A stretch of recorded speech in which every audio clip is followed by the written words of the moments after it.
Hello and welcome back. As you can probably tell by all these boxes behind me, it is close to December.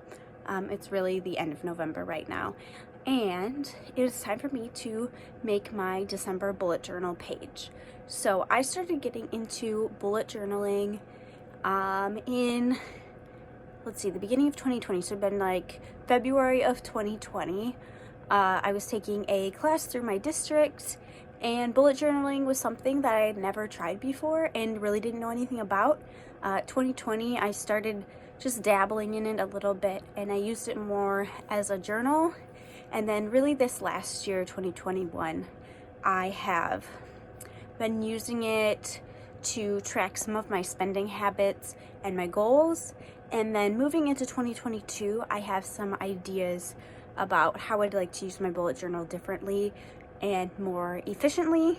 And I think all of these little baby steps for me have really helped me figure out what I really need out of a bullet journal. So my 2020 and 2021 bullet journal is all in the same journal.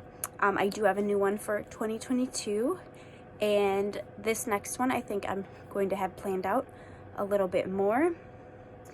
So without further ado, let's just get into talking a little bit more about my bullet journal, and I will show you a couple pages about that I've already have done, and then we'll get into doing the December page for my bullet journal. So here's the start of my 2021 bullet journal.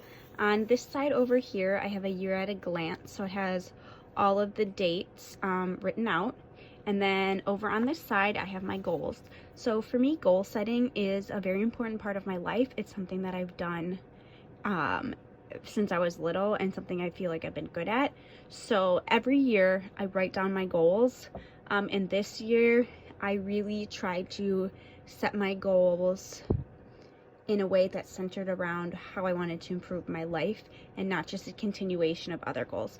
So I had my year at a glance and my goals, and that's something I'll be carrying over to next year. Then I always pick a word of the year. This last year was hope, which is something I feel like I really needed in my life. So I'm starting to think about my word of the year for 2022. My 2020 word of the year was choice. And then we're getting into some of my no-buys. So this was January, it's very simple, but I will show you my most recent November one before we hop into doing December. So what I really want to flip through to is this spread. Now, this is one of my favorite spreads in my bullet journal.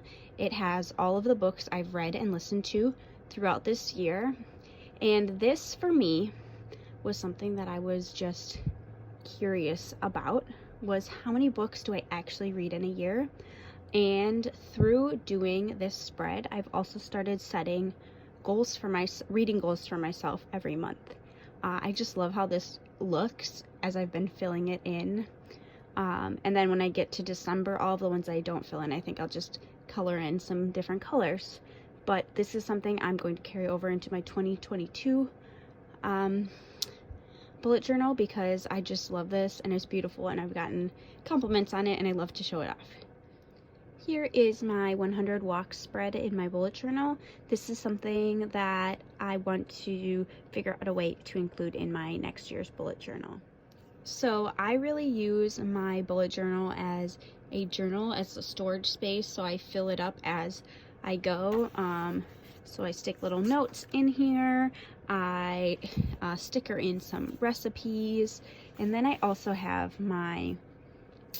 what I would consider the meat of my bullet journal for 2021, which is my no-buy calendar and my financial goals, with the back page being my goals for the month. So this was August, but I'm going to flip you to my most recent month.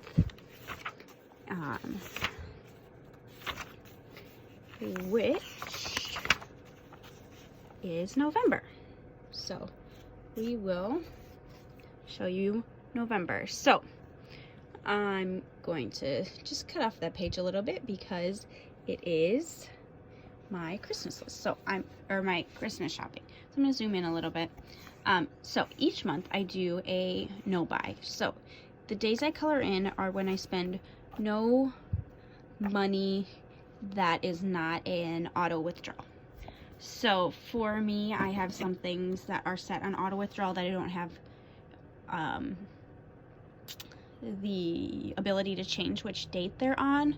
So I don't count those because I have those budgeted into my yearly finance, which I will reevaluate in January and see if there anything I need to cut out of my subscriptions. Is there anything that I want to add and how that affects my finances? So for November, I color in each day that I don't spend that money. So money that I do count that I spend as a spend is when I fill my car with fuel, when I buy groceries. Those I count as a spend. And as you can see, I haven't quite finished this yet. I also will fill out at the end of the month how many days I didn't spend. And for November, I did 15 days, so I hit that goal already, even though I have a couple days left. And I try to make my goals really realistic because I know that I'm going to spend money, so I just try to be really realistic with what my expectations are for myself.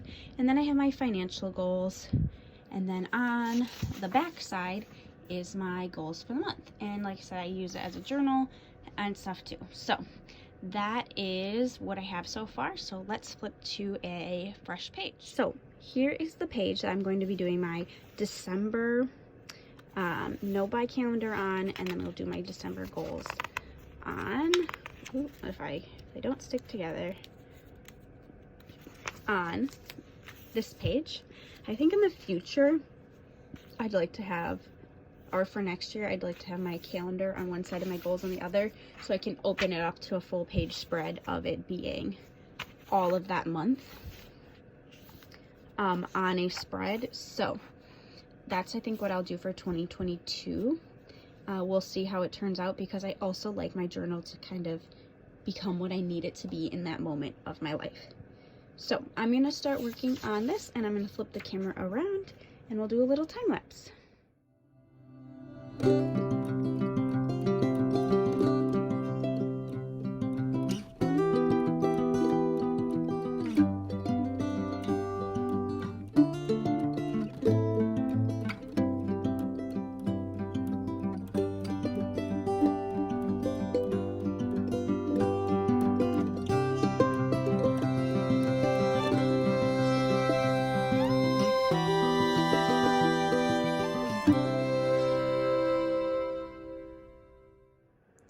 Okay, so here is my December calendar for my no buy and my financial goals for the month. And then here are my goals that I have so far for December. So I decided to do a 3-color one for December. So I did this like goldish yellow color, green, and red. And I'll probably color the squares in either a red or a yellow color, I'm thinking, but we'll see. So that is my page for my bullet journal for December. So I hope you enjoyed coming along with me as I crafted my December page in my bullet journal. Thanks for watching.